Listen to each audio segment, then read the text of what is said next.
कैसी अफवाह थी वो? तू कुछ जानता है उसके बारे में? यश ने नामे गर्दन हिला दी और बिना कुछ बोले वापस घर चला गया। उस दिन के बाद से यश बदलने लगा था। वो दिन का अधिकतर समय अपने कमरे में बिताने लगा था। हर गुजरते दिन के साथ वो और कमजोर होता जा रहा था।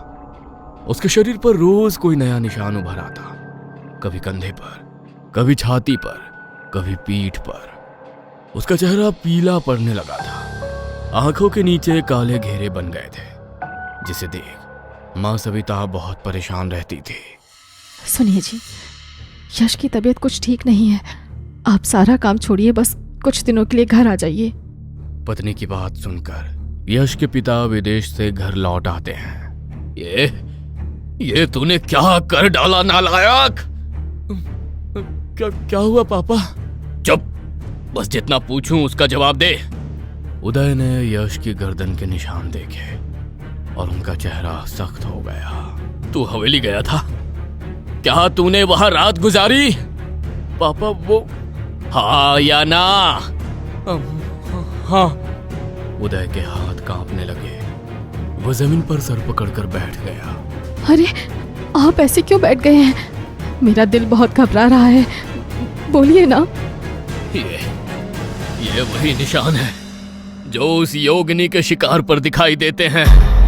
उदय की बात से कमरे में सन्नाटा छा गया। उदय की आवाज अब गुस्से से कांप रही थी।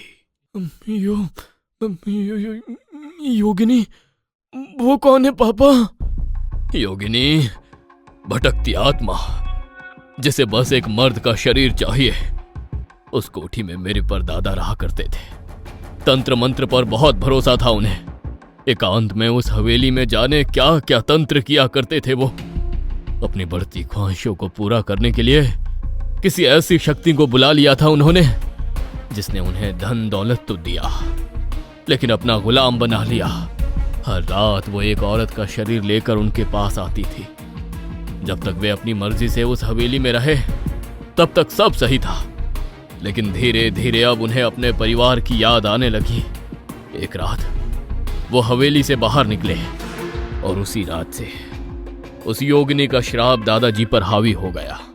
रात में सुंदर प्रेयसी का रूप लेकर मिलने वाली वो शक्ति अब दिन के उजाले में अपने असली डरावने रूप में उन्हें दिखाई देने लगी। हर गुजरते दिन के साथ उनकी हालत खराब होती जा रही थी।